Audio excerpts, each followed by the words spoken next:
Some places are just special, and Clay, Alabama is one of them. Nestled in the foothills of the Appalachians, the Pinson Clay area is home to several of the highest points in the county, with abundant runoff creating natural lakes, streams, and wetlands.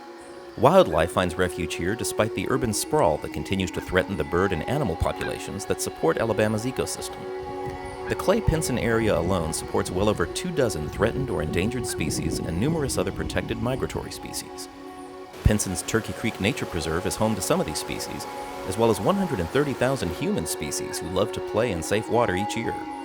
The area is a perfect blend of thriving natural resources amid hundreds of homes, businesses, schools, and the traffic that necessitates. It is a truly unique area that deserves all the attention it gets and the protections we can afford to give it. But bass fishing is one of the main things I love. I spend a lot of time just out on the water enjoying the outdoors. And where my mother has lived, since 1975, and the wonderful memories of my father, and the help he received, from family and friends, building the home that we now live in. I was raised in the country myself, and in 1968, this was pretty well country. And so I wanted my children to have some of the same opportunities as being raised in a rural area that I had raised in a rural area. It's quiet, it's natural, everything's green. It's like living in a tree house in the woods with the lake right out in my front yard. A guy could do a lot worse than to wind up here on Echo Lake. Mountains and watersheds are important. States without them look to other states' resources. States with them should protect them at all costs. When it rains, surface water creates local streams and lakes, but it also adds to the groundwater supply. Rainwater trickles down through porous limestone and other rock to deep pockets of water found below the soil, which is generally safe from public contamination. Rivers like the Cahaba, Black Warrior River, and Coosa are replenished by watersheds in the Clay area, and these watersheds serve as a major contributor to the metropolitan area's drinking water supply. Unfortunately, where there is much to boast, there is also much to lose. Most of the agriculturally zoned land in the Clay Pinson area is privately owned, but some of the area's large land tracts have been purchased by one landowner and targeted for industrial mining. When business interests collide with our individual and inherent rights as citizens to public health and safety and the quiet enjoyment of our property, we cannot sit idle. While the Northern Beltline is planned in our area, it will likely never be seen in our lifetimes. It will have its own negative consequences on our natural resources, and a limestone quarry only complicates impact even more. We do not want our little town turned into a mining community. Like I say, the noise, the destruction of the environment, the destruction of the roads, and the air quality effect on the kids and the adults. Lots of older people live here, and they've been here for many, many years.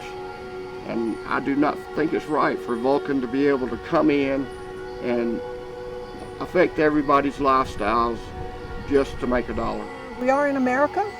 Hey, everybody, if you own the property, great. That's wonderful. That's a freedom we have in this country. And to go through processes for change and everything, that's great. But to me, being a good neighbor is not only looking out for your own interest and your own money, but it's looking out for your neighbor as well. A quarry in our neighborhood, our roads were never designed to accommodate the traffic coming out of a quarry. No road in Clay is designed to accommodate that traffic.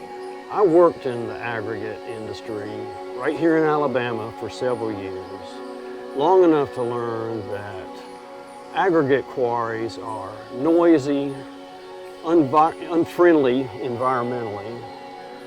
They're dangerous places to work, and they produce a lot of truck traffic. So I don't think Clay, Alabama is the right place to site a quarry. It's something that has to be not only dug out of the ground, but I think it has to be blown out of the ground. The loudest part of it is the blasting they're going to be doing. They have to set charges and blast every day to bring the rock down the face of the mountain before they can process it. I'm concerned that that blasting on this relatively fragile karst formation that's underlying the ground is going to be dangerous for the area. I'm right at the base of the gap of the mountain. Every time the wind's out of the northwest, that dust is going to come right across my house. It's silica, is proven to be detrimental to your health and can eventually cause cancer.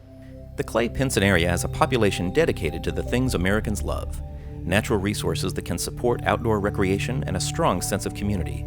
These are things that take generations to cultivate. Sadly, they can be altered or destroyed in the blink of an eye or the wake of a bad decision. Why disturb something so precious and something that we've worked so hard to create? A noisy, dirty, years-long, if not decades-long, limestone quarry does not fit in the same photographic lens with healthy neighborhoods. In its current state, with the forest, the rocks, the mountain, there is tremendous amount of water that services, clean, pure water that services Jefferson County and the people in this county, not just in the Clay area, but in the whole county. But a quarry has to draw a lot of water for dust control and for washing and screening operations.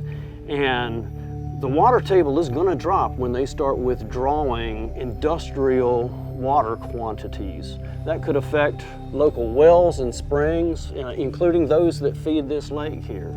Sinkholes could develop in the properties. So I don't think that's what we need here this close to Clay.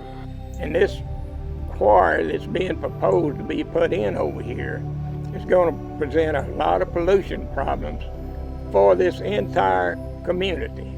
Not just my home, but all this community is going to be impacted by this quarry if they're successful in getting it in.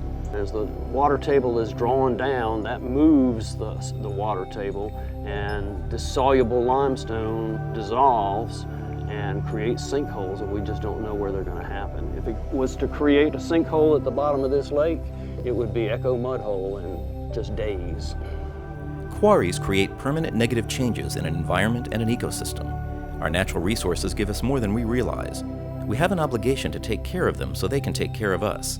Once you appreciate what you have, protecting it should become a passion. This is just a very environmentally sensitive area, and we need to protect it.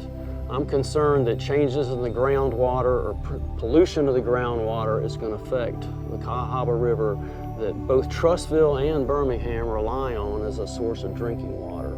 You know, if the lake becomes contaminated, then the fish become contaminated, and it's just a chain reaction how it's going to affect the environment. It could be more than just a quarry operation. Often they invite tenant customers to co-locate on their own sites.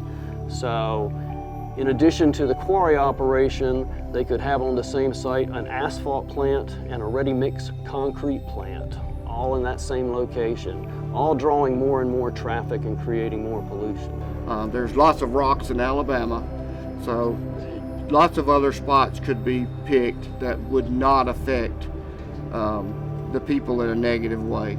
I'm going to give you the location of two of the closest quarries to this particular northern belt line right now that all the rock could be brought out of the existing quarries. One of them is Dalceta in Tarrant City, and the other quarry is up on 75 Highway and between here and Oniana. The hard work of clean air, clean water, proper waste disposal, community development, giving our children safe places to play and learn, it's all part of a community's vernacular.